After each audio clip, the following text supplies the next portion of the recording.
पहली बार जब उसने मेरा हाथ पकड़ा था, मुझे लगा था दुनिया रुक गई है। उसकी उंगलियों की गर्मी, उसकी सांस की हल्की सी घबराहट, सब कुछ इतना मेरा लग रहा था। मैंने मुस्कुराते हुए सोचा, वो सिर्फ मेरा है। तब ये सोच प्यार जैसी लगती थी, बिल्कुल फिल्मों वाली।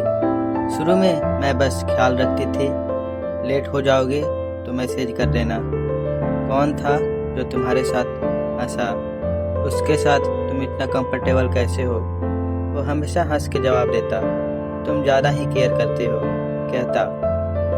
और मुझे लगता, हाँ मैं स्पेशल हूँ क्योंकि मैं केयर करती हूँ। मुझे उसकी आदतें याद रहने लगी, कौन सी कॉफ़ी, कौन सा गाना, कौन सा रूट।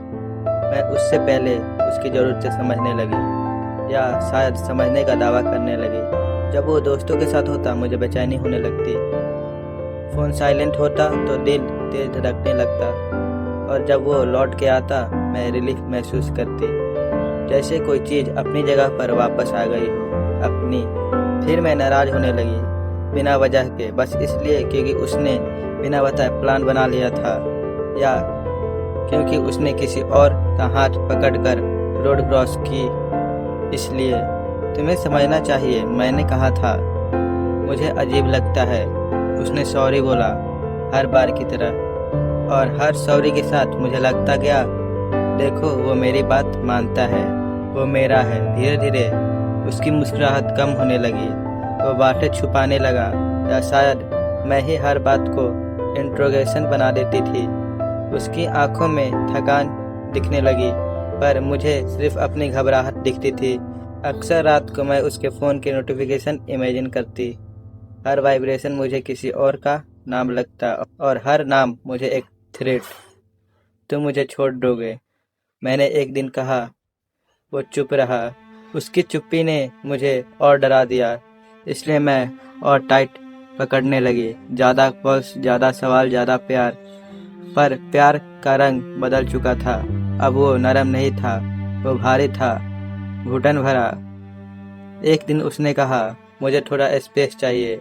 वो शब्द मुझे चुभ गया, जैसे उसने कहा हो, तुम ज़्यादा हो।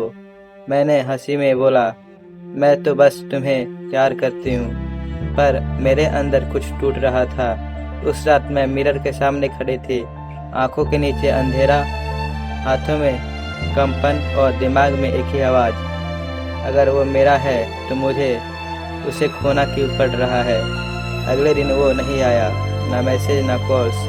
मैं घबरा गई, गुस्से में, डर में। और तब मुझे समझ आया, मैंने उसे कभी चैन नहीं दिया। मैंने उसके प्यार को हमेशा एक टेस्ट बनाया, उसकी ज़िंदगी को एक कमरा जिसका दरवाज़ा सिर्फ मैं खोल सकती थी।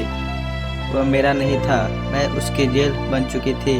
मिरर में देखकर पहली बार मैंने सच देखा, उसके जाने का डर प्यार नहीं था, वो मेरी इनसिक्योरिटी थी, मेरा अकेलापन, मेरी कंट्रोल की भूख। वो सिर्फ मेरा है। ये लाइन रोमांटिक नहीं थी, ये एक वार्निंग थी। और जब तक मुझे समझ आया, मैं सब कुछ खो चुकी थी। प्यार को पकड़ने की कोशिश में मैंने उसे दबा दिया, और जो चीज़ सबसे ज़्यादा डरावनी थी वो ये नहीं था कि वो चला गया, डरावना ये था कि अगर वो रुक भी जाता तो मैं उसे फिर भी तोड़ देती, क्योंकि असली हॉरर वो नहीं था, असली हॉरर मैं थी। वो सिर्फ मेरा है, पहले एक प्यार भरी लाइन थी, पर फिर ये एक जुनून बना, और आखिरी में एक श्राप। जब आरव मेरी ज़िंदगी में आया, मुझे लगा मेरी दुनिया कंप्लीट हो गई। उसकी हंसी सीधा मेरे दिल में उतर जाती थी।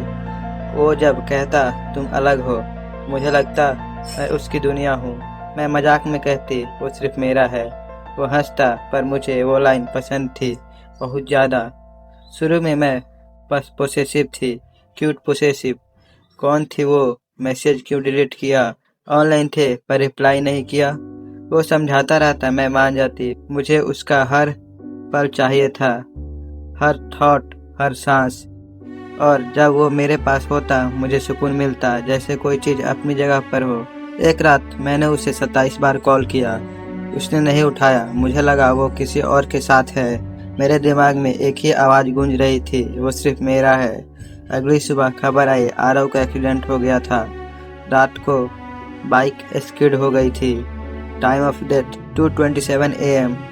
मैंने फ़ोन चेक किया, मेरी 27 मिस्ड कॉल्स थी।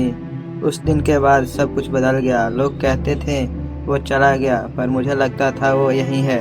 पहली बार मैंने उसे अपने कमरे के कोने में देखा, अंधेरे में खड़ा बस देख रहा था। मैंने आंखें बंद की, दोबारा खोली, वो और पास था। उसकी आंखें काली थी, जैसे अंधेरा उनमें भर गया हो। तुम मुझे जाने क्यों नहीं देते? उसकी आवाज़ हल्की सी फटी हुई थी। मैं रो पड़ी। मैंने कुछ गलत नहीं किया, मैं बस प्यार करती थी। वो धीरे से हंसा, पर वो आरव वाली हंसी नहीं थी, ठंडी थी और खाली थी। अब हर रात वो आता, कभी मिरर में खड़ा मिलता, कभी मेरे बेड के पास बैठा मिलता, कभी मेरे फ़ोन स्क्रीन पर उसका रिफ्लेक्शन होता, और हर बार वो वही पूछता, तुम मुझे जाने क्यों नहीं देती? मैं चिल्लाती, रोती, पर वो गायब नहीं होता। एक रात हिम्मत करके मैंने पूछा, तुम चाहते क्या हो? वो मेरे बिल्कुल पास आया, इतने पास कि उसकी ठंडी सांस मेरे गर्दन को छू गई। तुमने मुझे अपना बना दिया था, उसने धीरे से कहा। अब मैं सच में तुम्हारा हूँ। रूम का टेम्परेचर अचानक गिर गया, मेरी सांस धुंध बनने लगी। तुम चाहती थी ना मैं सिर्फ तुम्हारा रहूं? उसकी आवाज़ मेरे अंदर गूंज रही थी। अब मैं कहीं नहीं जाऊंगा।